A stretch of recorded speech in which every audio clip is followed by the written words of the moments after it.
embalala mubadde nnyo muwogera nti talinayo buwagizi embalala eyo mwandibadde mu backinga off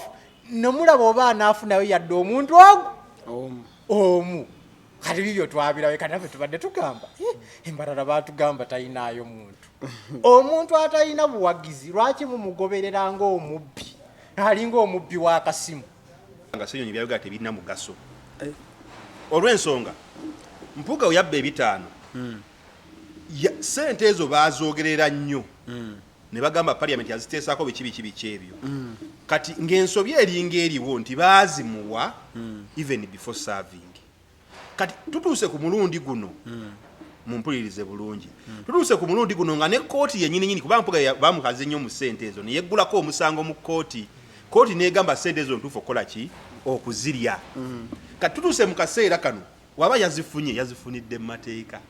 Oli ku YouTube channel Agaliwo tuula kalira emboozi egw'amakerenda.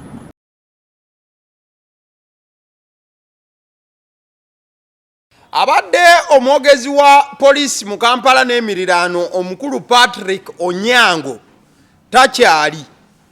Eyabadde omwogezi wa poliisi mu bitundu bya Wamala omukyala Rachel Kawala ye yalondeddwa okubeera omwogezi wa poliisi mu Kampala n'emiriraano okudda mu bigere bya Patrick Onyango abadde mu kifo ekyo. Enkyukakyuka eno yakoleddwa Ssaabaduumizi wa poliisi mu ggwanga omukulu wa Baasi Byakagaba ng'akozesa obuyinza obumuweebwa okusinziira ku ssemateeka n'ebiringa ebyo. So omukulu Patrick Onyango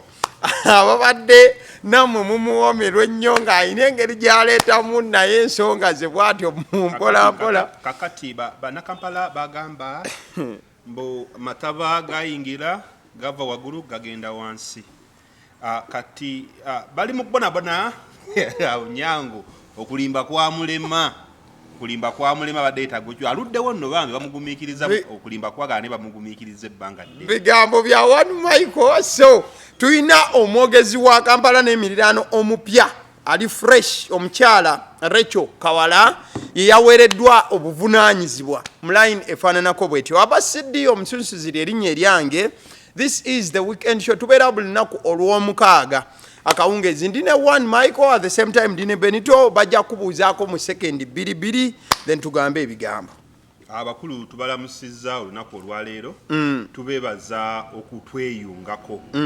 buli weekend beera ne weekend show ne mulaba mwebale nnyo mwebalire ddala. Benito munsonyiwe nina essanyu lingi kumakya kuno Eddie Kenzo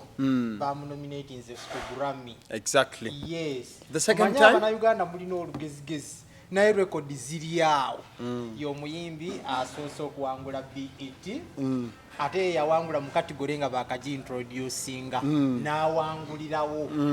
ekirala ye muyimbi mu East Africa ndowooza asoose okuwangula ogukopo gwa BET. Waliwo omulala? I don't know, sisuubira byafaayo sibimanyi nnyo in that line. Ye Munnayuganda asoose okuwangula okunominatingibwa ku Grammy ate guno mulundi gwakutya gwakubiri. Ekirala ye muyimbi ng'ayimba olulimi lwa wano olwaffe awangudde ekikopo ekyo. Ennaku zino n'oluzungu alugezaako wadde ayimba lw'amatobotobo naye alugezaako kati newobanga okuggyako ng'oli wa mutima mubi olina ennooma kwegamba oli mulogologo oli awo ekinugu kikukalimba alina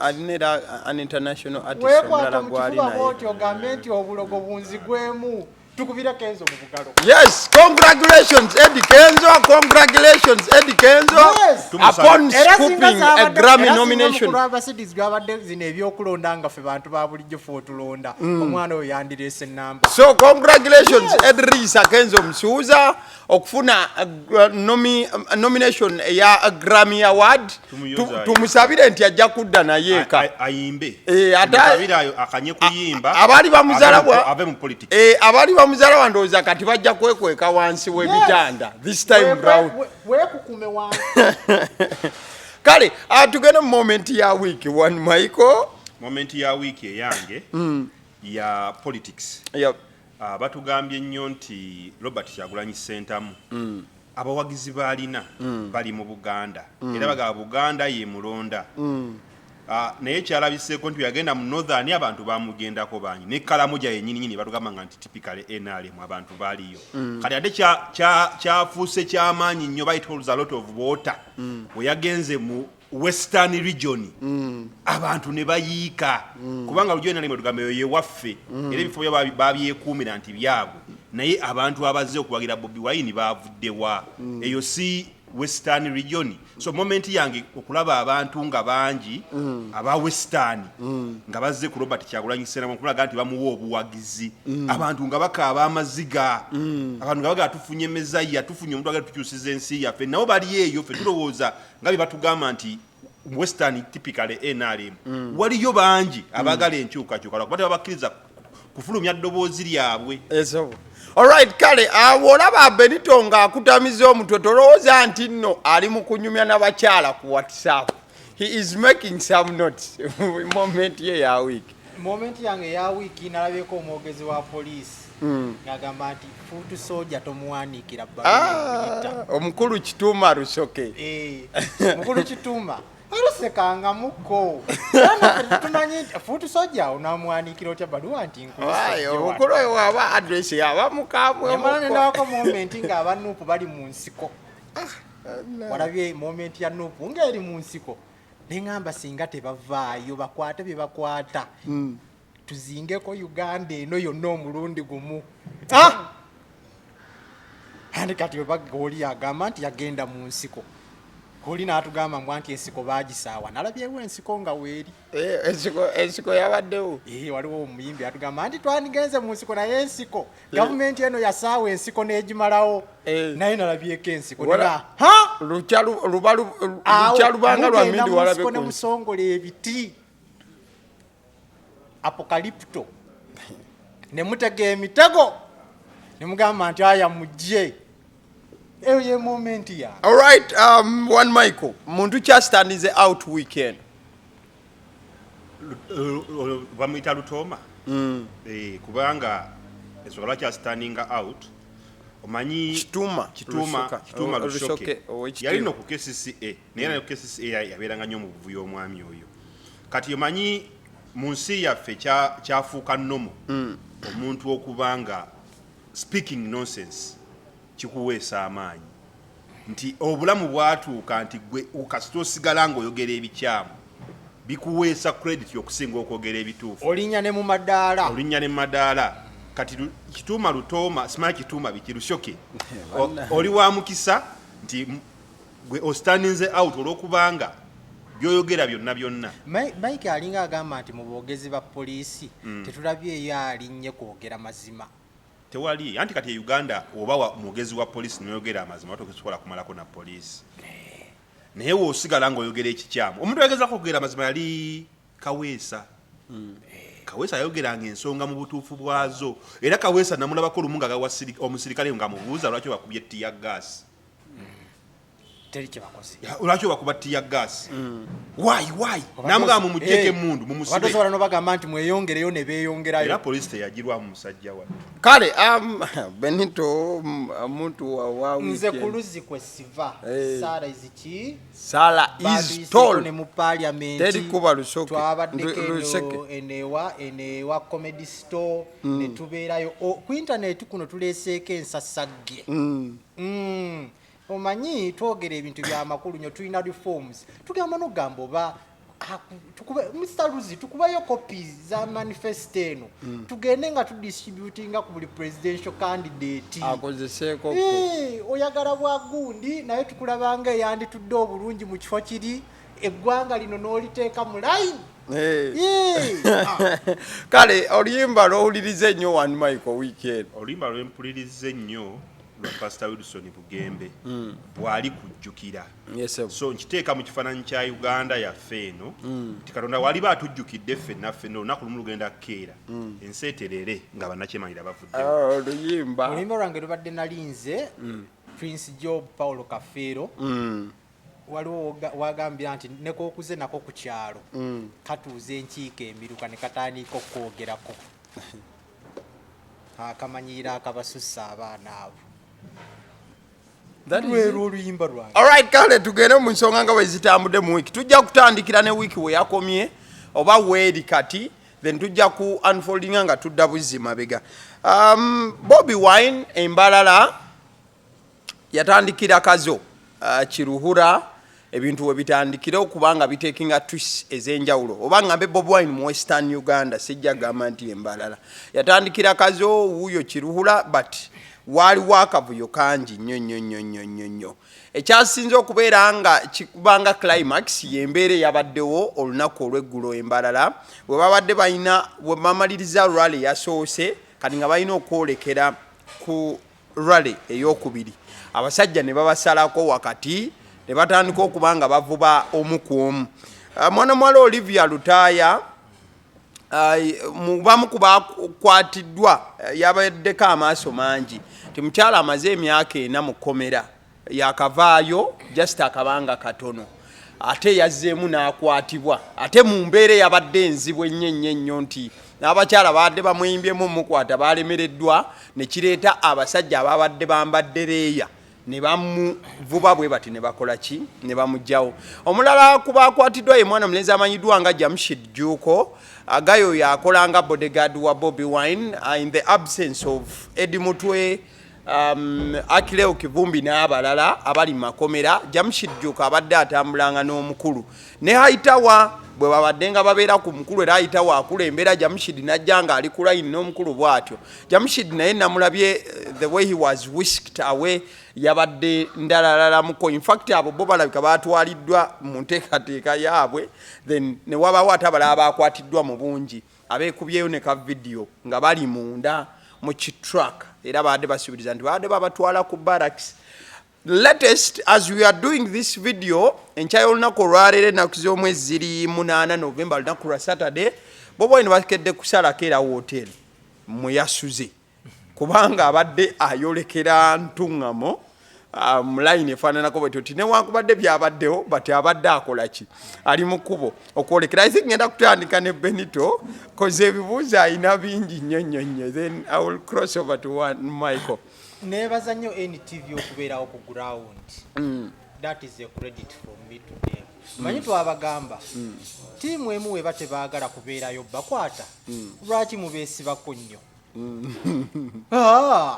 Mutwale kamera zammwe mukikubire bali ababaagala era baalikodinze vidiyo nnungi kati ate ekyewuunyisa tiimu era ejjavaayo egamba nti NTV etusosola lwaki ffe tebakola ki tebatukwata. Yes, so NTV I give you credit for that. Mule eri waba tebabaagala kati ensi tuli mu digital world ate amawulire agakola ge ga digital. Abantu buli kaseera tuli ku masimu tuswipinga. We are sweeping our phones. Bwetuti. Kati TV tetulina nnyo bisa. Amawulire gaye nango tuka ku TV nga bali ku simu bakafunye dda. Ate ab'oku simu musalaasalamu ab'oku TV musalaasalamu obuntu eyo video mpanvu nnyo temeramu awo. Kaya temeramu awo. Ne mutuwa obutu wali omwana abateeka ku live stream ne mulaba ekintu nga bwe kiri talina budde ku editinga kibawa direct nga bwe kiri kati eno ku TV n'omutulaga abantu 5 nga ffe tubeere no ku live stream mukulu Abasidi atulaze ekintu kyekino ku bantu 5 bajjeeko ziiremu ne basigala 5 nti ye okiraba. So twalabye ekintu but engeri gye baba surroundings off it was as if they had surrounded off terrorists. Omuntu omulinda n'ayitawo n'omukkiriza ayitewo gyeyo ekimotoka n'ayitawo ate n'oggalawo n'eri emabega ate ne babeekikka kati ne babeera mu makati teri kudda mabega teri kudda singa walabye eriyo view twabadde ng'otusurroundings omutujju nga motoka n'ebitaala ku ebiri bwebiti nga bwe bakola mu US. Ebitaala bwebiti nalaba wano omusajja baali bamugoba eyo ndowooza ku siiti za US ng'avuga piki mu tujju naye ng'olaba ekyalo ekyajja eky'emmotoka za poliisi ekyalo muntu ago bamukwata naye ng'ekyalo motoka zisazeeko highway yonna kalinalabye the same replica. Okiraba ekintu ekyo engamba abantu abatalina musango kwegamba nalabyeko spokesperson wa poliisi agamba nti baayokya emmotoka waliwo ebisango ze bajja naye tetunalabako charge sheet.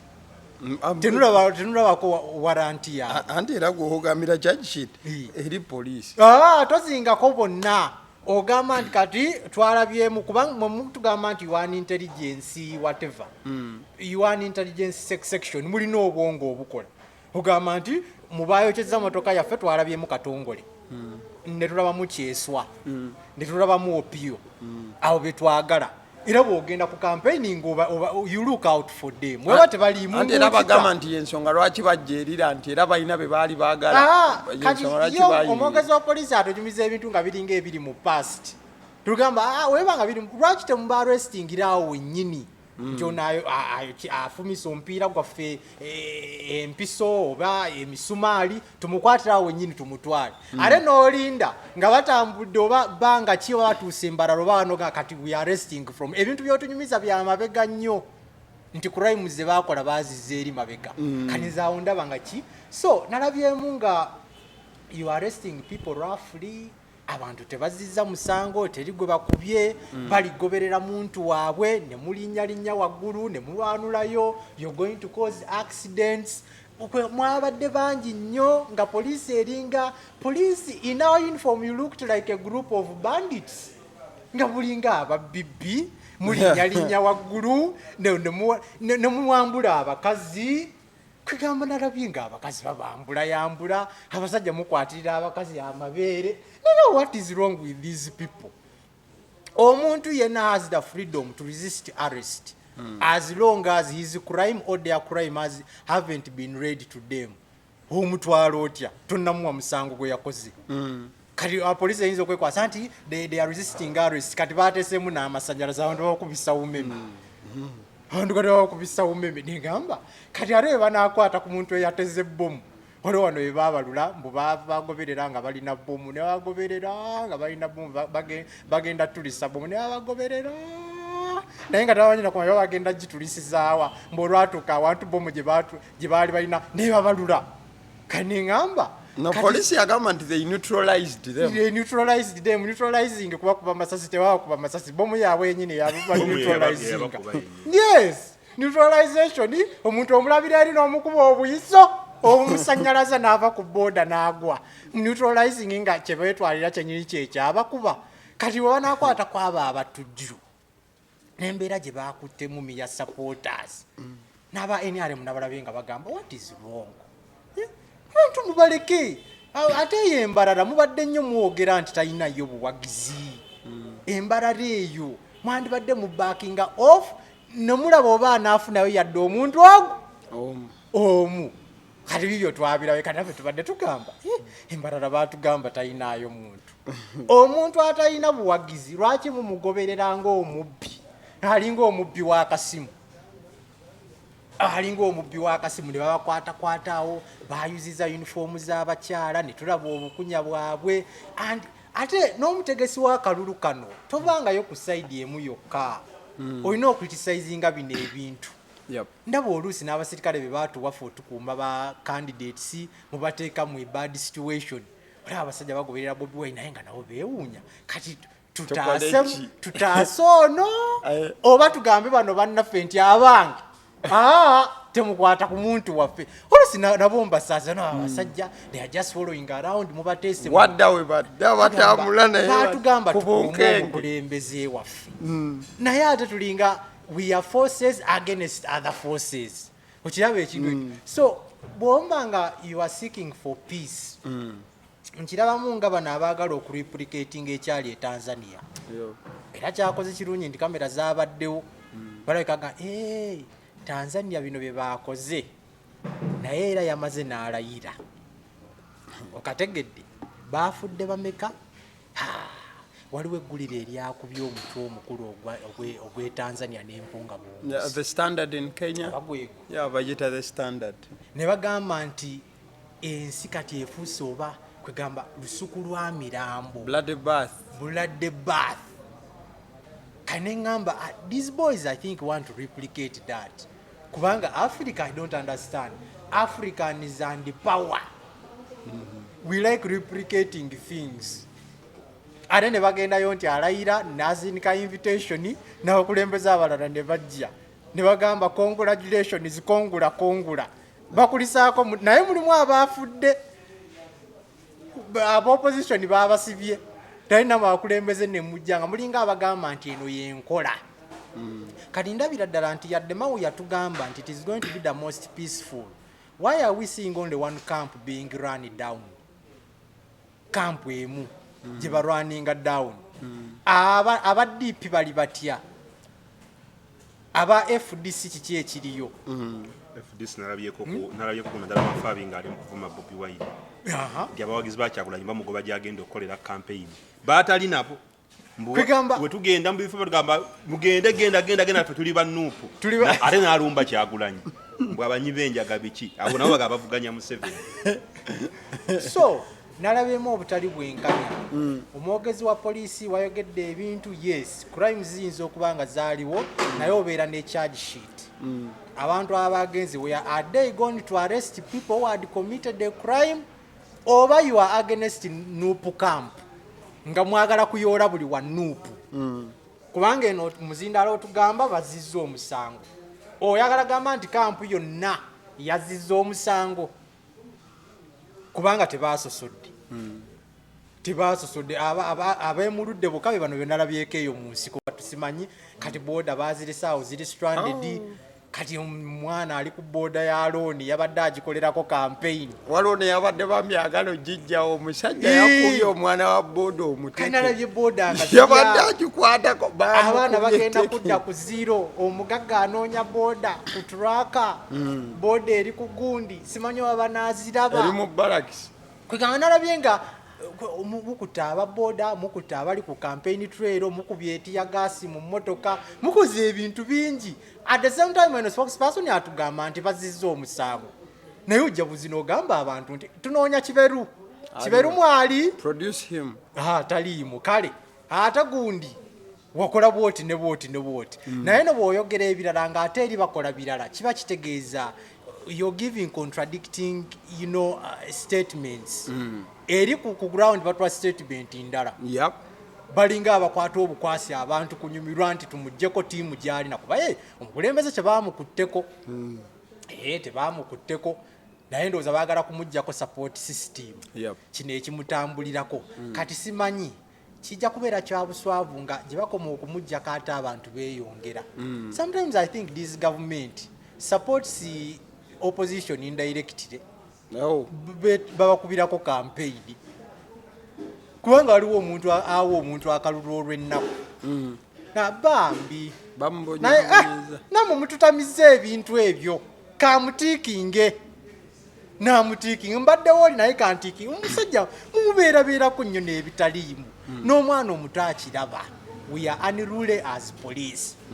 mugenze mukutta abantu balinga baziba misango naye poliisi eringa erabikanga enzizi y'omisango temwagala kulaga feesi zammwe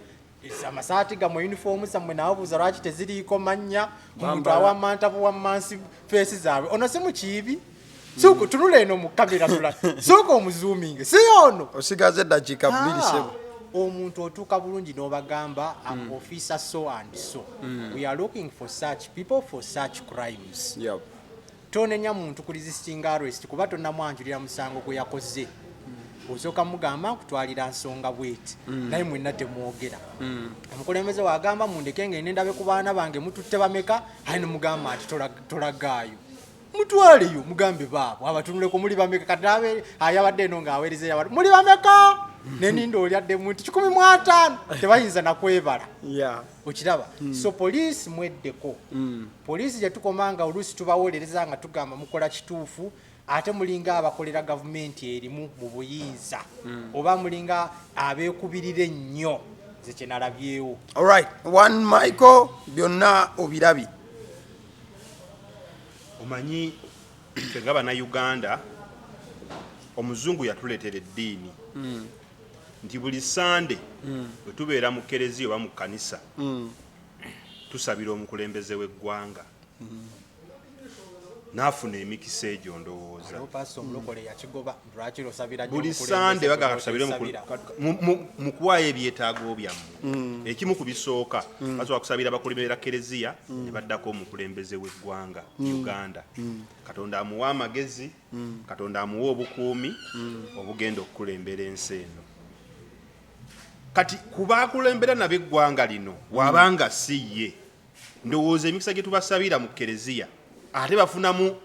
oba ŋŋambe kisiraani oba tebafuna mikisa egyo ne batwalamu kipali nti bo buli kanaku basigala bongera okuexposinga gavumenti nti byekola bya kisiru. Mao yavayo n'ayogera n'agamba we are going to have a very peaceful election period where we shall not arrest people where we shall not have tear gas where people will move as they want freely. Yeah. Kati yali atamidde nga abyogera oba yali ajagalaza bujagalaza ggwanga because they have been yapping nga bagamba campaign tezinyuma as people still kuba yasuubiza abantu nabagabo we are going to have a peaceful what election period campaign period wasuubiza abantu ekintu ekyo abantu baga katuveeyo tulaga obuwagizi bwaffe eri betwagala bo bennyini baatugamba nti Kyagulanyi Ssentamu akalulu akalina mu Buganda wokka nga Bwana Bintu bwayogedde naye yagenda Hoima nabbanyanga galina abantu musigale waka ne bajja bangi era olwokubanga baali bangi twalabako nga batutte ennyonyi bagitadde mu kisaawe eremese wagenda okubira kampeyini ze ennyonyi nebeera awo n'agenda mu Arua era nitwaba ku arrests ezaali zigenda mu maaso twazeemu zirabanga ziri mbalala Lusoke Kitooma erinnya nyizo bandi wabyamu Kituuma Lusoke yatugamba nti buli Bobi Wine wadda bayina kamera ezibazikwata buli ekigenda mu maaso nga poliisi naye kyannaku nti emisango gye bateeka ku bantu kamera zaabwe nga tezilaga misango egyo nga gikolebwa basooka tulagaza movement which I think traffic bagamba mulaba engeri gye batambulamu ne batulaga kamera zaabwe zibakwata naye emisango gye bagamba egy'okubba amafuta egy'okukwasa endabiramu y'emmotoka egy'okukuba abawagizi ba NRM kamera zibulabe ziraga ebyo ebintu nze nodowooza nti olw'okubanga babadde gavumenti ebadde exposed to the maximum nti ebigambo ebadde bajja boogera nti obuwagizi buli mu Buganda wokka kyova olaba mu northern abantu bafuuka abangi ennyo twalabanga ba arrestis abantu akawungeezi ku hotel ne balumbayo kati nekidda ne mu western bino ebikolebwa sigamba nti bikolebwa nti olw'okubanga abantu balina emisango naye bikolebwa olw'okubanga bagezaako kutiisa mu abandi sigadde nga mujoyininga Kyagulanyi nti geemu yaabwe gye basooka okuteekawo nti abawagizi buli mu Buganda yafa yagaana now ne mu region gyabadde bagamba nti Museveni gyalina 100% oba 99% of the support we have seen people coming to Bobi Wine at first bagamba nga batambuzanga abantu ne bagenda gyali naye abana ssente meke zitambuza abantu bonna osobola okutambuza emiruka nga 10 ne bajja bonna sawe ne bikwata ne bijjula ne bibambalira n'obatambuza era ndawuyako nabbanja nga abantu yazze nabo nagamba ono alya mmere kitugimma abaana kuba emmere ebeekyankalanya obwongo spaghetti alya mmere kitugimma abaana agamba nti abantu atambudde nabo twabalabyeko mu mbalala the heart of western region era nga bali bati nga bangi nti ne gye yabadde agenda okumulaga omukwano nti abantu bamagamba bawagira gavumenti basigadde bajja wa Kyagulanyi era kyawadde poliisi akaseera akazibu okuggala ekkubo okusobola obbaggalirayo bakole ki ebalemesa okugenda n'omusajja gyabadde agenda obanga ku muntu agenda okutambula kilomita zisukka mu 2 ng'agoberera buwagizi n'azitambula bane bajja nga baddukira ku mmotoka that is love ekireeta ekyo nti abantu bakooye gavumenti eriko era singa gavumenti ekitegeera nti abantu bagenda bagikoowa si bantu baabwe si bantu b'abantu balala lwakuba bagadde nnyo kitambuliza ku mulayini ya tribalism kyobala bagamba nga obuwagizi abulina mu Buganda kyokka mu Buganda bagamba balina obuwagizi ne bagula abamu ku bantu be batandika omulwanyisa kale ate be bataagula abawagira gavumenti nabo bazze ku nalayo omusajja afukanja balinaye nkwagala nnyo omukulembeze wange musajja Munyankole can you imagine nagamba nkwagala nnyo nga bakulaga support weeri abantu bakoowa era singa kyali kisoboka abantu abate buli munauganda yo litandika okusaba ng'ogamba Katonda tuyambe Museveni atute tufune emirembe waliwo oluusi lw'omulowoozaako ng'apaakinga sisuubira ekyo tekiriiyo era mbadde ngenda ku point nga ngamba oba tayagala kuta bantu tutuule tusalewo nti bannaye ekimala kikola ki kimala tuve mu bintu by'okugamba tugenda kwesimbangawo tumuleka afuge paka lwalifa kuba kyayagala katonda wali muyita tutereze ensi yaffe kuba it is possible because I don't see Museveni off the ballot ng'akyali mulamu ne wali kamukagaali agenda kubeera ku ballot paper. So instead of killing people, instead of torturing people, instead of imprisoning people, tutuuke ku time tugambe tumuleka afuge ebyokulonda biveewo tugambe twafuna kabaka wa Uganda kuba bakitambuliza mu eyo line nti walivaawo muhoozi ajje ye yeesimbewo Long live the king. abeere long live the king of Uganda because at the end of that day bino byonna bina ebikolebwa nalonda tutya because I know even this time round bagenda kuba Museveni ndi bagenda kulangirira ye tebagenda kulangirira Bobi Wine because by the look of things enali mwena abawagizi bannyo be banayo mbisaawe abasombe era tugenda laba convoy yaba NRM nga batambula teriyo ziba bus zibaleeta ne babateeka mu bisaawe ne bajja ne bawuliza president byabagamba kati ekyenjawulo ekiriwo nti ye Bobi Wine abawagizi be bamulumba tebabasomba bajja buzi nti buli wagenze n'ekiruwula yenyini gye babakubidde emiggo nabadde manyi kati polisi nga twaziddange kutta babadde bakutte emiggo bonna abasajja abakulu abo abadde batambuza layini ya tribalism singa babakutte edda naye bano be bakubye ate polisi be yakutte kati simanyi tugala kukola tutya ng'eggwanga tugaye Museveni weero oyagala kufuga paka lwolifa tukulekedde entebe fuga tusirike tubenga abasiru because at the end of that day talina plan eva mu buyinza ng'akyali mulamu naye ekyennaku nti musiba abaana b'abantu abatalina musanga balina obwagazi olw'enkyukakyuka. It is not a crime to support opposition. It is my right. It is everybody's right. Okunsiba oba onsibidde bweru okwogera amazima. Nalabye ka babadde batambuze ebigambo ku social media okubaga Bobi Wine kubibaddewo singa retrieving anokola ki n'okivaamu n'ogamba campaign nziyimiriza paka abantu nga babatadde tekisoboka because ekikolebwa bakikola nga bagala Bobi Wine akole ki akite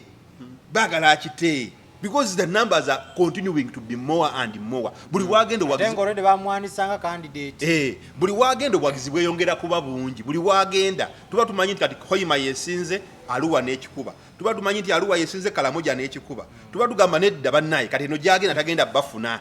Ntugendo labanga NBS laze. NBS nedaga bali mabiga bano ne balaga neraga we magamba ne baluko nyako kakola na semba kala baku Michael Jackson ne bagamba tafunye ba ne papa wensi navayo nabawubira ati okibayita omukwano naye omukwano guzze lwanchuka natulaga ensenene z'omuntu wansi ne watandi badde kyagulanyi ne muteekawo kangambe oba ngambe kipapula ki oba ngamba ani abane muleta kapereru photos navayo nga solo kugalaga nzayagala otete ekyukakyuka bajja muwagira because what they want is change.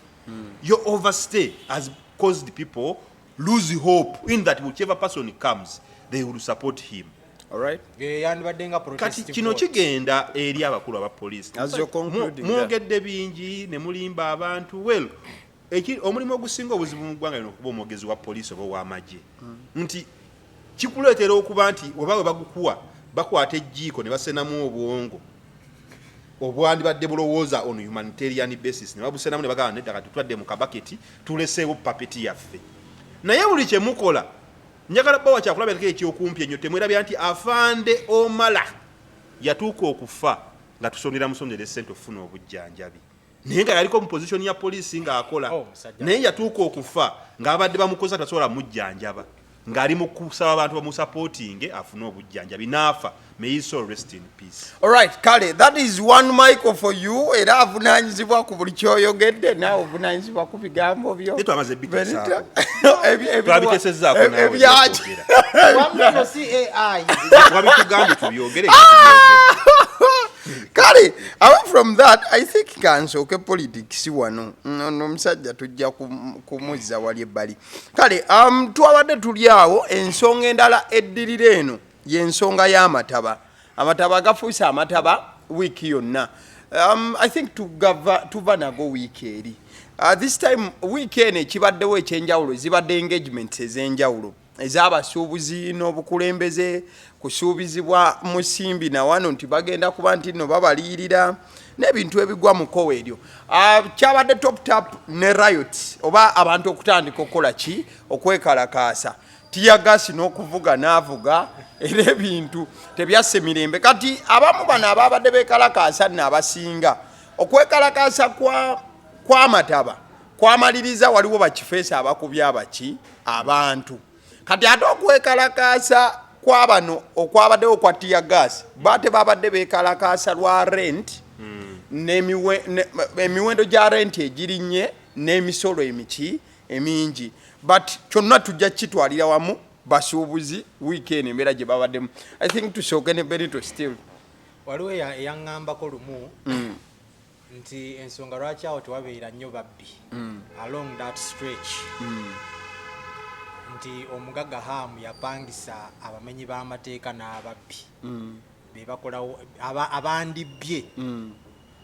ate bebakola nga aba security baawe ekifo so nali nkiwakanya naye ate bwongamba nti waliwo bakifeesi abayisizaamu empi bano abeekalakaasa olw'amataba naki tebyali byangu kyandibanga kyekyo nga kituufu. Waliwo abagenze nga batonya musaayi abasuubuzi. One, eggwanga lino telinatuuka ku level ekoowa tetunnakoowa era ngenda nkiddingana bwe tulikoowa embeera eno nga gwogamba nti mutuufu okooye naawe tolimanya omulimu oli guvaako ddi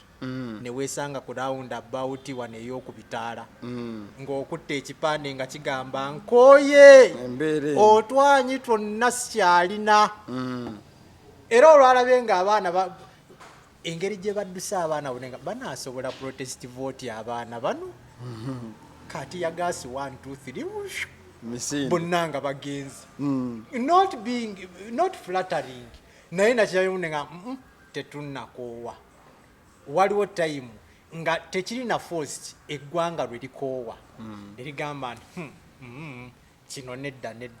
naawe tomanya ogaa naye mbadde sibeera mu kwekalakaasa ebbanga lino lyonna lwaki ndi wano ng'awo oli okiraba. So one sirowooza nga abasuubuzi b'ebyakalasaza bigenda kukolwako si gwe gusoose babadde nnyo mu meeting bakyogera ndowooza ne prime minister Nabbanja yabadde akyogerako nti bye twateesa si bye baakola. President Museveni yasayininga sente tetulina zongeza ekyamasannyalaze ne kikyogerako nti mujja kubeeranga n'emita zammwe ebweru kati tukontaktinze UEDCL lwakuba amataba gayingiddemu naye nga babadde bagenda kikolako mita zibabala nnyo kati amasannyalaze ako tufune abasuubuzi tufune engeri omanyi Uganda erina ebiteeso birungi era omuntu wabyogera oga wonderful naye okubiteeka mu nkola kyekizibu kyowola ne Bobi Wine aliko somewhere nga amubuuza manifesto ye eri kinagamba nze ya Museveni nkwata namba bwenti nengikolako nekiggwa ensi netabuka naye nze namutegeera yalinga agamba nti bingi nnyo ebiteeso mu ebiri ebirungi manifesto weeri naye okugiyisaamu naye kiri kungulu wano gisiiga kazigo abantu bamanye nti ekintu kinti kirungi so nze ndabira ddala compensation abamu gye banoonya tebagenda gifuna kubanga mukulu Abasidi abasuubuzi be tulina bameka bangi omuntu waafiirwa obuwumbi bibiri olowooza bameka abo abasobola nga babadde batereka mu maduuka ago miliyoni 3 omu abalina capacity olowooza omu yekka ate olowooza onaana tali yakaaba olowooza ennaku yakaaba yekka ebyo byakaaba gamba yalina eddoboozi abatalina ddoboozi tumutuluzaamu kamera tugamba nti ayogedde ndabawaawo nga tuyinza otutuuka mu triliyoni za ssente omanyi abasuubuzi tolowooza nti balina ssente omuntu abeera mu dduuka n'agamba mbadde wano myaka 3 naye nga ngamba nti renti wa wano kakadde kamu kitundu nogaa naye babujjawa naye ng'awo abaddewo emyaka olowooza aba akola ng'azisasula bulungi nnyo tebamubanja ne mwenyini bizimbe tebamulabangako bizinesi etambula awo mmwe bennyini mu omwekolamu bizinesi edduuka ndivaamu ndiwaani mpaayo obukadde 10 nkite olinakuwa space n'oyingira goodwill newenyigawo kale ate musaba compensation nti babawe mumuzanyiza gavumenti za Africa compensation hawo eyo tujja kubyogerera eno era mukyala Nabbanja ajja kwata akazindaala agambe ki ate n'ekirala obuzibu bwe bakoze ate baatutte gavumenti mu kkooti be bagitutteyo simanyi njagala kuwa example ya musango gwa Mpuuga Mpuuga we yategeera nti bamutaddeko omusango gw'okwewa akasiimu akaasooka na omuyambi we n'agenda mu kkooti n'aloopa Mpuuga kkooti nebayo negana nedda Mpuuga sente yatwala ntuufu kati gavumenti eno kye batebo babeeroopi sagira ati mwabagenda okusuubira akasiimo kkooti ejagamba akasiimo kagumiikirize tutalina omusango zanyisa gavumenti y'omuddugavu era omanalabeeko abakasiita abamu nga bagamba kati ate waliwo abaaloopye ffe tetubamanyi kati ani yaloopye olwo tegamba nga Nuupu we yagamba baloopa omusango gwa Mpuuga tetubamanyi bagenda okizuula nga yali muyambi wa Mpuuga ngenda okulaba ne gundi wakasiita bamukwata mu weekend I think Sekitto was arrested amuzeeyi waffe bamuleke muzeeyi gy'emyaka tegikwatwa mukavuyo akaka gy'emyaka tegikugwa mbooko kati eno eriyo essango mu kkooti kati olabaawo tebagenda bakwasako yadde waliwo ako kakisa kayitawo speed naye anti sente zampise mu ngalo oba zampise ku litalaba tebagenda kukwata ku kasente ezo sente zonna bino ebazambu anti bagende bagule buli dduuka babale babagabala buli omu ayimirire wuwe wakolera amazzi we gawa mutwaddeyo nga mukyala Nabbanja ngamba gwe obazeemu nga mmeka olusanvu lwagenze ng'alwanika teekawo kontakiti yo n'erinnya tutuwe bank account tukuteereko obukadde bw'olusanvu enkya mwoyo muddugavu wano nga basobola okikola kubanga ezo sente nnyingi omusuubuzi omu namulabye ng'akunkumula sente bw'ati nekwata ku mutwe gwena nizo oziza mu banka bakuwaamu enda naye ate emaali ey'ebintu ebikalu koze ebintu ebikalu naye sente cash anti kati waliwo n'okubanga ezimu waliwo banga ezimu zatambulidde mu mazzi koze ezayivuza naye ezasigadde mu kifo kimu tunakola one Michael kakati ensonga y'abasuubuzi yemu ku byetwogerako ebiseera ebisinga nti bannayuganda beetaaga bazuukuke bebeereremu embeera gye tuyita tugiyitamu lwakubanga nti Uganda njavu nnyo oba ki ojja kwebuuza lwaki omwalo gwe baatuuka okugamba nti gwewe private enterprise yebeekola omwala gavumenti tefaayo ku bintu ng'ebyo gavumenti yalina okwezimbira omwala gwayo naye olw'okubanga ssente bazikozesa bintu byabwe babikozesa their own business kati basalawo nti ebintu eby'abantu ebintu bya public biwe bantu sekinnoomu babiddukanye kyova olaba amazzi hamu yakola kyagala kuba bamuwadde olukusa olukikola lwakuba tulina obuzibu bwa Elias Lukwago akifudde politiko nnyo akipushinga ku Nuupu naye nategeddeko nti kansala kye bakola aba Nuupu kwali kusa resolution nga balaba gavumenti erina funding emala ne bagamba omwalo ogwo tusobola okuwa private enterprise yonna bakukole naye under the guidance of KCCA Museveni nawandika baluwa agamba hamu omwala mugungu wadde hamu teri baluwa n'emu yava mu KCCA teri plana n'omu yava mu KCCA yayamba hamu kola mwala agukola ye nga sekinnoomu naye kye twebuuza ye hamu sente zalumirirwa n'ateeka mu bintu ng'ebyo azijjawa ye hamu alaba Museveni ku buli ssaawa yayagadde mutabani we muganda we mukwano gwe nti buli kintu ekiri mu ggwanga nedda mu baluwa eyo nze nagirabako President Museveni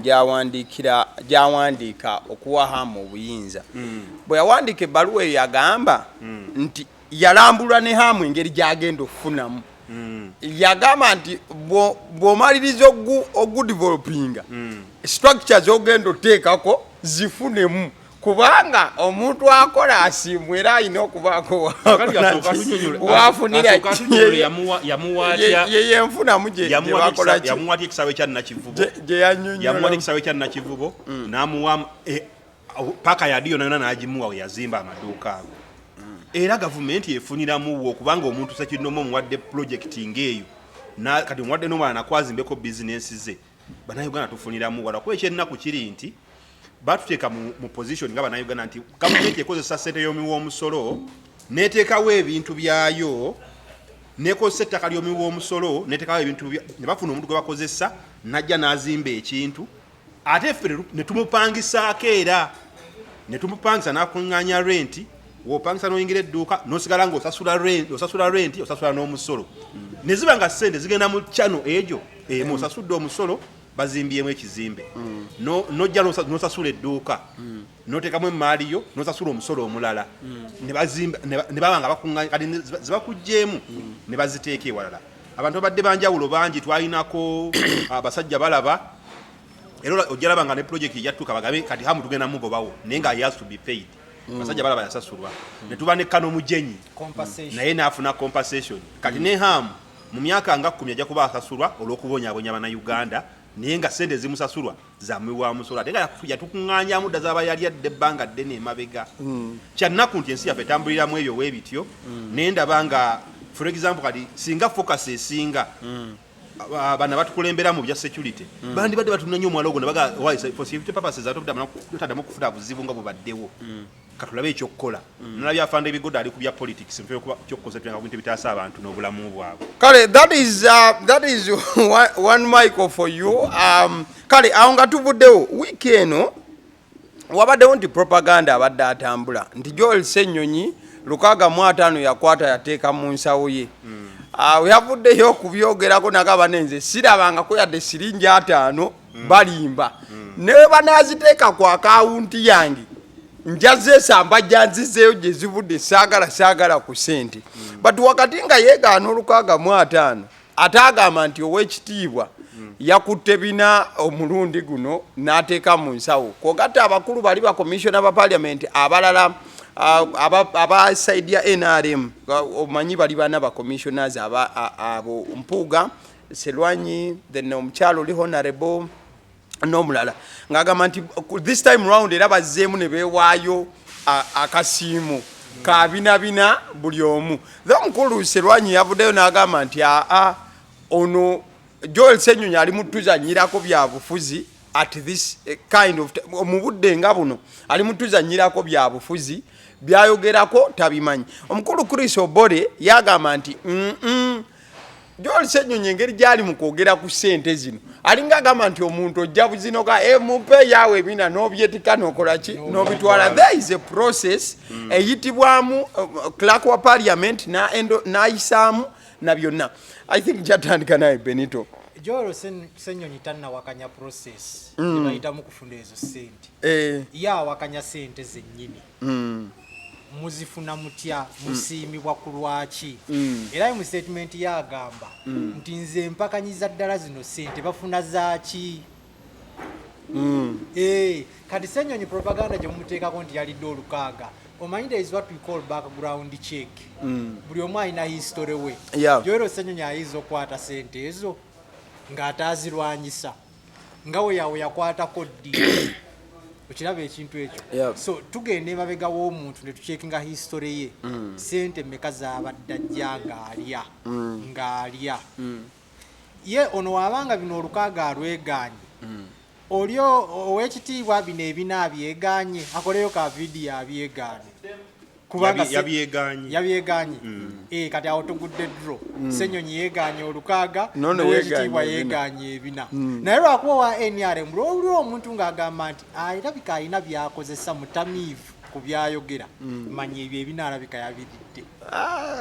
kubanga tumugamba nti ewalidde ye n'agamba omuntu oyo mucekinge ku byayogera alabika mutamiivu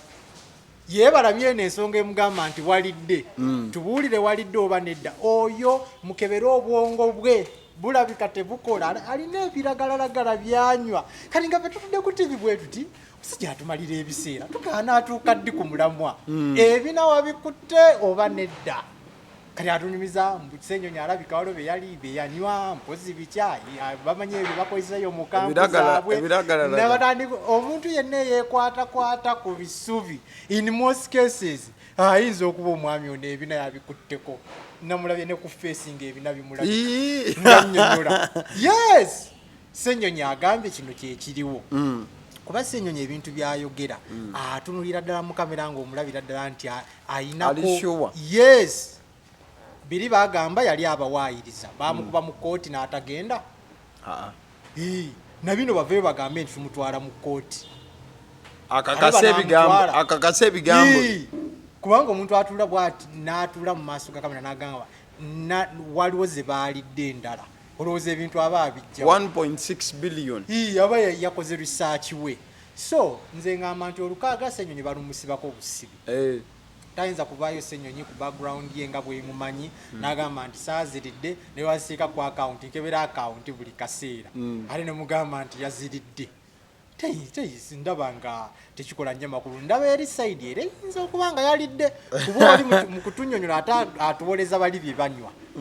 mu kifo ekyokutunyonyola sente wazikutte oba nedda full store. Okay, one Michael. Kakati ekisooka nkigamba nnyo abantu ababeera eyo nti politics is all about eating. Byobufuzi kulya. So you can eat legally or eat illegally. Sente ezasooka ezaateeka Mpuuga mu mitawaana Mpuuga yavaayo n'asooka n'azeewakana. Ekyaziisa enkyamu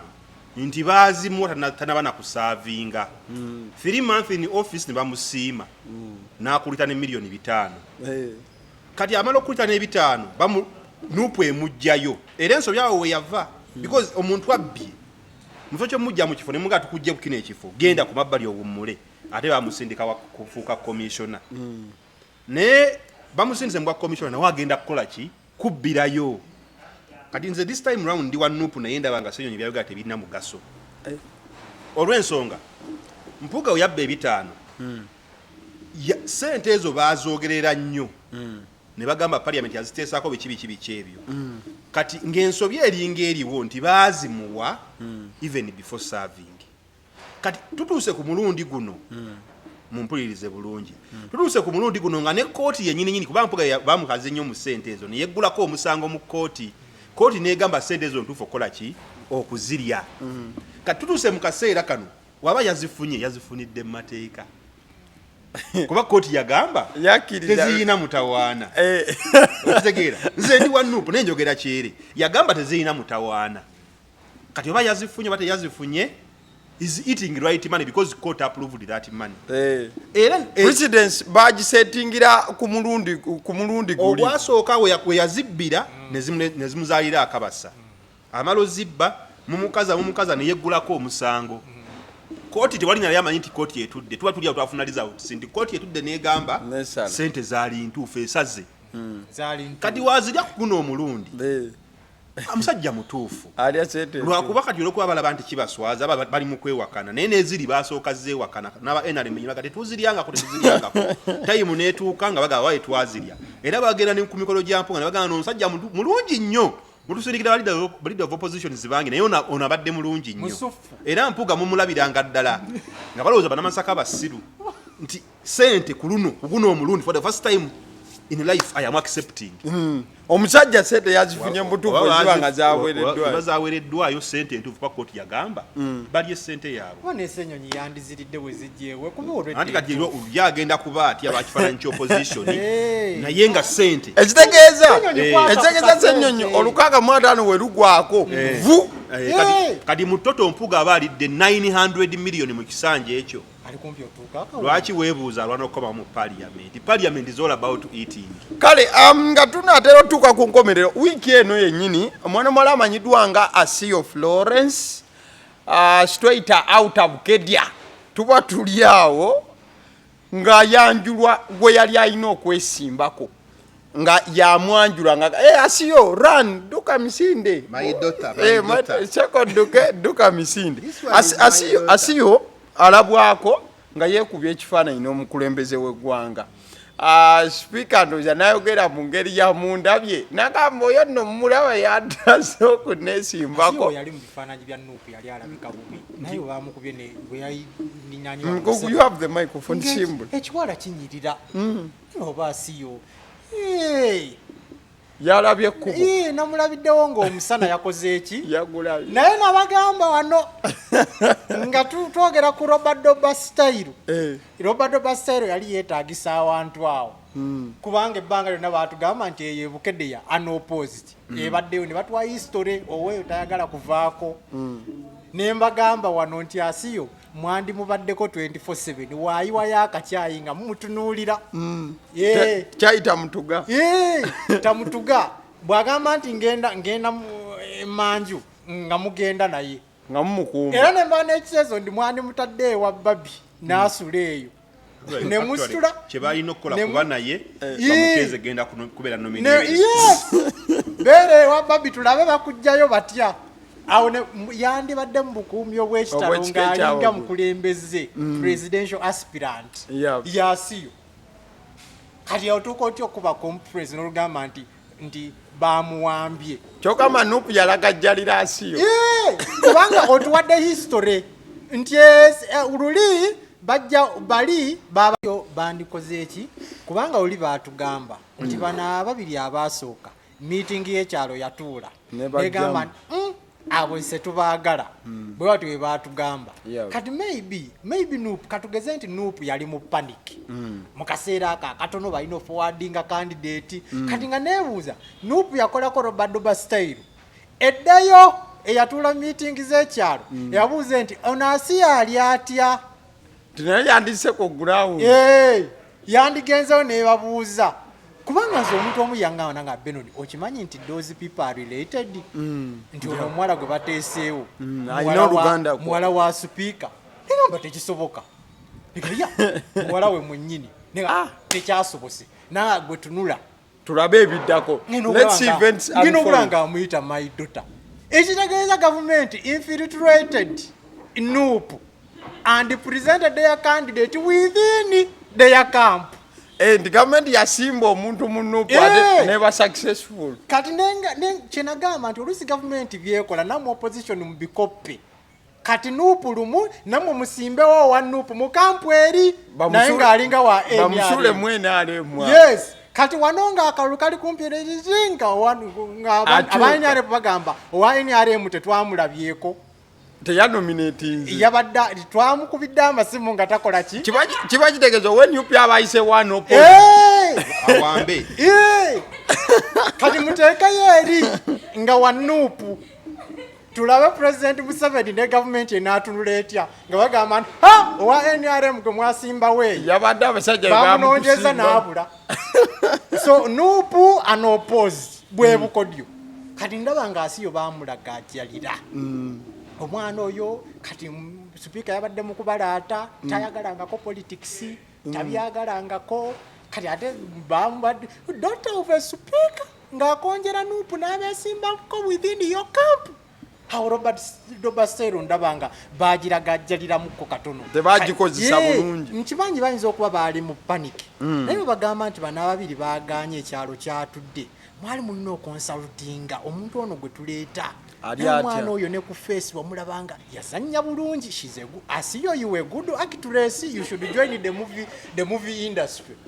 People power, our power,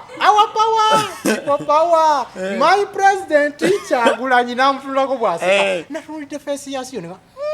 nagano gatugenda mu ntebe tugenda mu nsinsu I will not be threatened nganza Asio a very good actress ng'olaba body language eri intact tatidde ojjukira n'essimu lyakubiraani Rubongoya ng'ali mu bukosefu owulira ddala omuntu akaaba I'm very devastated. I cannot make it but I will call you later and we see how we can schedule nengamba bambi internet ega mukazi watu obuwambe bwe yalimu nga bunene nnyo olwava ku simu n'alikodinga video nagamba nze olwategeera nti yalya kwe kwogera omuntu gwe bagamba omanyi toyogeranga muntu eyakuwamba n'omwogera erinnya awo nategeera nti ono omukazi yalya byonna yabadde banjogerako nti onale baanite yampambi tekinnasoboka nti yalidde nsi yombutadde era kati bamulaze nga yadistributinga uniform ali mu kutambuza yagaba kati amasaati waggulu Nuupu tuzanye gavumenti ena obukodyo Asio for you mu Uganda okulwawo kwa gavumenti ya Museveni kugenda kukyusa n'engero ze baatugambanga walingawo enjogera egamba nti Abaganda be basinga enkwe nga Abaganda bali bankwe Abaganda bali byankwe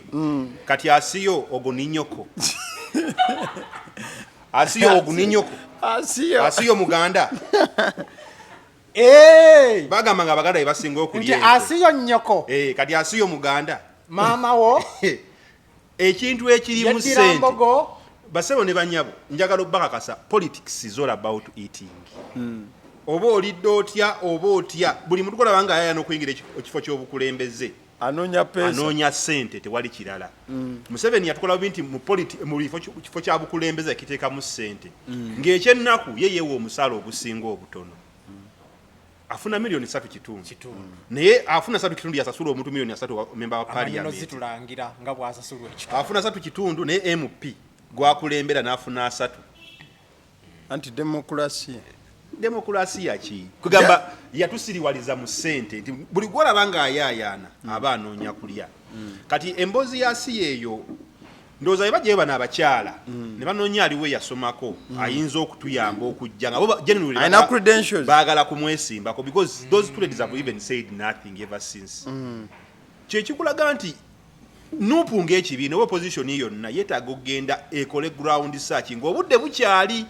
munoonye candidate mugaye tufunye ono bana bamugyewo tugenda kufuna ono tugenda kufuna oli muba ne plan NBC mube ne backups so si kufuna last minute backup omwalo yajja ku last moment Asio bamuleta wabula olunaku lumu nomination bamuleta Bobi wayina aba excited bamuleta leero nga enkyo oluvaako tugenda mu nomination nanga abakyala balwanye ennyo naye nze amaanyi ganzigwa mu nagani na group gyendimu batugambirawo oyo omwala gwe baleese relative alupo ye yaleeta Asio alupo ye yaleeta Asio alupo yamugjeyo yamugamba nze kuba yujjukira alupo yali ku ground yajja naye kati kyakanaganze endoze yamuleta n'agamba my president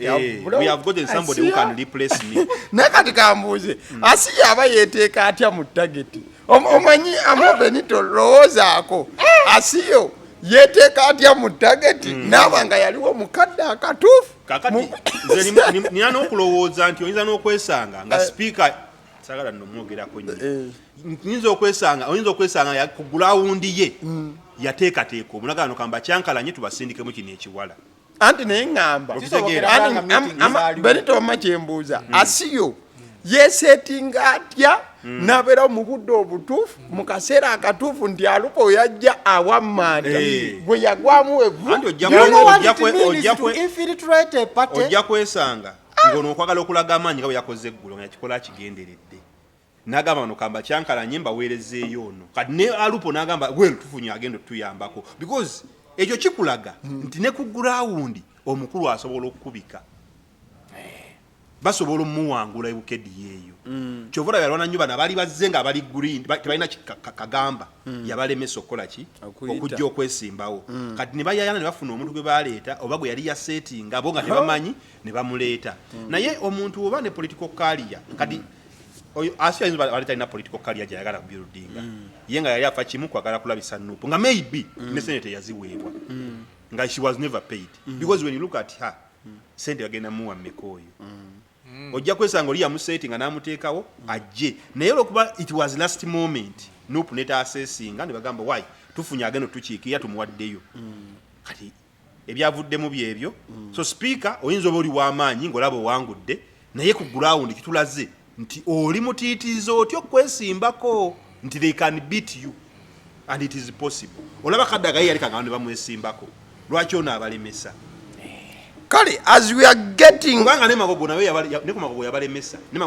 magogo naye yayita mwana opposite babakwata bonna which means as a family bakimanye esobola okukubibwa opposition esobola ogiwangula naye kati bakiremesa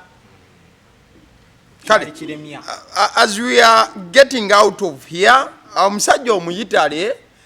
nalaba ekisajja kimuyita simanya oba kiri muyita linnya ki mwana mulenzi Brian White oba muyite Brian Kirumira baga nti alina omusaayi omuyitale mungi nnyo era nti agenda nnyo eyitale eyo abadde mawulire for the wrong reason week eno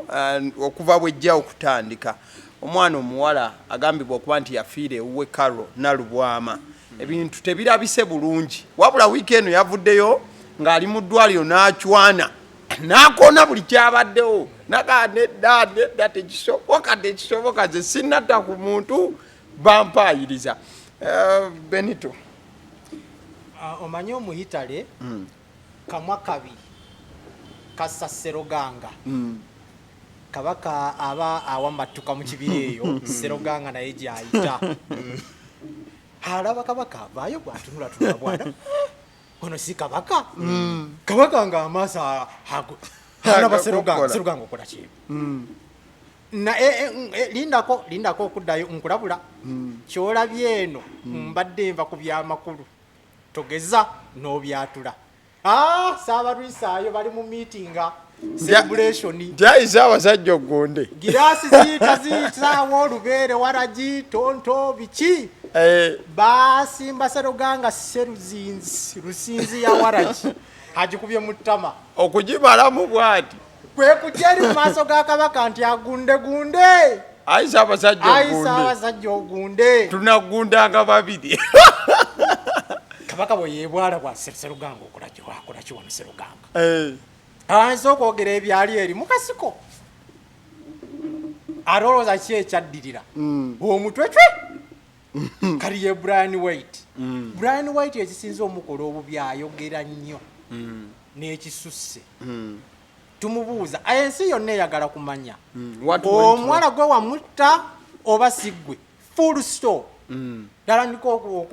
okujjukiza abantu sente ze yabawa ze bamulyako gwe nakuwa sente zange walya sente zange n'atandika okubingizaamu President Museveni nakukolera mpozi nayogera n'abatujju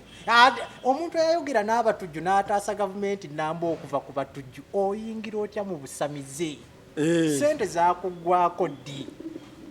kwatandisa tugamba mbuli gwasawula kakadde kamu kitundu kasooka ggwa wali nga tonnanyimya bizibu akulabira eri ng'olina bingi n'ateekaawo oyo yataasa gavumenti eno ku batujju mbwera kyekyamwesa ne security eyo ebadde awo gyakozesa nga tebayingira na mu masabo ge Sabolandi obadde toyingizaayo ngatto omujaasi omulamba ne bamwambula okuyingirayo kati fe Brian White kyetwagala otegeera nga tonaataakinga muntu obusungu obwo okubyekubya emeza kwegamba olina amaanyi mangi nnyo ku ndiri agatalaga nti bakwokyezza nti oli mulwadde amaanyi omukono bagwokyezza guliko drip ate okuba meeza gukuba n'emmeeza bino ebya wrestling olabaka aba wrestling akwa mu meeza bwat nemenyekamu ebitundu bibiri ye Brian White obusungu obwo bwonna bw'okozesa we want to know one thing omuwala gwe wamutta oba nedda omuliro gukwata gutya yooli omulambo nga batunyumiza status y'omulambo gutuuka kutya okutuuka ku status eyo bwe noobanga olinako butonyeze we wayidde ng'oli aweddewo like ali mu mbeera oli aweddewo oli atunyumiza n'otunyumiza nti twalabyeko bukoowekoowe bwokka omuliro nga guli strategic guno tegwakutte ku bukoowekoowe eyo yembeera eriwo naye Brian White atunyumiza ebirala ate gavumenti ate mwalya sente zange ate totiisatiisanga bantu mukulu Abasidi totiisatiisanga omuntu okolanga kintu tugamba nga nze nja kukuloga omuntu afiiraawo ne tugamba nti wayogera n'abajulizi baaliwo kati bantu bagamba Brian White yasse omuwala kati agamba nze nja kufa n'omuntu kengawo pole afanda awandiika agambye nti asobola n'okufaolina obusobozi obufa n'omuntu Brian White atowereranga muntu obanga onaakuba omuntu oluyi wooko simatikale mbabika oluyi kubanga kyobadde naye tobeera mukairo ngamba nti nja kukuba ggwe lumu ayinza okuyita wali abakifeesi ne bamuyisa noga vidiyo yiyo yayogera eyamukubye so oli ku misango oyogera nnyo oli ku misango gyakutta muntu ate ogamba nti nja kufa nze waakiri nja kufa n'omuntu kale ate olinayo olwedde gw'ofudde naye kale gweokyali mulamu naye weewerera okufa n'omulala ekyo nze ndaba nga Brian White yandikakkanye nnyo kubanga gyakoma okwogera ebintu bingi nga yayogeranga ku podcast abagagga teboogerayogera mukulu Abasidi nabawa karakitarisizza omugagga naye Brian White ayogera nnyo omugagga takola bwati ate especially abagagga abayitale teboogerayogera karakitarisiki y'abagagga abayitale naye onaayogera bwakuba emeeza bwakya nga oba empewo zinaalabika mwezi tizikyali mu mubiri alina engeri gyayuguuma bwati kale just 1 minute obudde butuko kakati omuntu wabanga afudde tawulira bulumi bwakufa mwaba oluganda muwulira nti omuntu ono mulina obulumi atusadde nnyo omuntu afuddeko ekyo nno kiri applicable ne ku mulalu nti omulalu bwagwa eddalu tategeera nti agudde eddalu naye mwaba oluganda mumutegeera nti agudde eddalu kati Brian White yagwa eddalu naye abasinga temukitegeeranga nga tetunagendamu eyo incidence yabeeranga ku channel ko ng'agenda for example ku TikTok n'abeerako ng'ayomba buyombi throughout signs of madness n'awemula n'ayogera biki ng'abeera ku TikTok n'ayako live nga buli commentinga ng'olinga mga lwaki owemula ng'agamba oyo mublokinze n'awemula n'ayogera signs of madness kati bino byonna byonna ebiriwo and a madman can at one day kill someone because ye mulalu tamanyi nti mulalu asobola okutta yaga ngenda kutta yaba yewulira amaanyi asobola okutta okola buli kyayagala n'olwekyo gavumenti kyeyina okukola okutuyamba ekwate omusajja oyo wamala okufuna obujanjabi bw'amabwa gayina bamutwale ebutabika otherwise akyagenda kutta bangi nga bwe yeesomye ajja kutta bangi because is mad kyannaku nti yalina sente nyingi baali bamukozesa nga bwe yayogedde ne gavumenti yali emukozesa n'aba ne sente nga nyingi n'azikozesa bubi because omuntu ya employingako abantu nga employinze bayimbi bakusinga na bugagga gwe nobasituza obuwunga excitement ya sente kyeleeta kati zamuggwako n'ayavuwala n'aba n'emisango nga mingi naye olw'okuba nga yayamba ku gavumenti nga bwe yayogedde emisango ne bagimuggyako wadde ekyalimu okutulugunya abantu ne gimuvaako n'asigala ng'ali plain naye psychological touch eyo ey'okuba n'essente ne zikwako noba ku zero ereeta ka depression akakusuula eddalu kati scientifically Brian White is mad oyinza okwekanga ng'osse n'omuntu ng'oli mulamu anti kati akyatta bangi batamugjeeko batamutwala butabika yeetaaga butabika otherwise he's a mad person and more kumasigala bwoti ne wekanga ng'okase nteraawo hali kuba naye basebo ne banyabo abasebo ne banyabo muzikirize mbanjulire Hulk Property Agents and Managers Limited tukola emirimu gy'okuyambako bannannyini mayumba muzimba naye nga temumanyi ngeri gye bakwasaganyamu bapangisawo batawaanya nnyo mu byensasula mu by'okumaintaininga amayumba gammwe kati Hulk Property Agents and Managers yeewaayo okujja okubakwasizaako ng'ekikola ina professional manner mutukubire ku 0774758497 oba 0702758497 tubayambeko ku bapangisa mulye sente zammwe nga temusumbukanye tutunda n'ettaka beeyi ensaamusaamu beeyi ey'omumakati ne beeyi ennene mutukubire ku simu tulina mu Kiwenda tulina Busiika tulina mu Wakiso district tulina Katulaga wano kumpi ne Nakawuka ttaka lingi estate Sinsale ng'ofuna n'ebyapa byazo. Alright, tweyanza nnyo the weekend show tubeera buli lunaku olw'omukaaga essaawa 10 ez'akawungeezi akadde katukutte leero kabadde bwe kato katagalatagalamuko. Thank you so much abatambudde naffe okutuuka wano mubeere bulungi mweraba.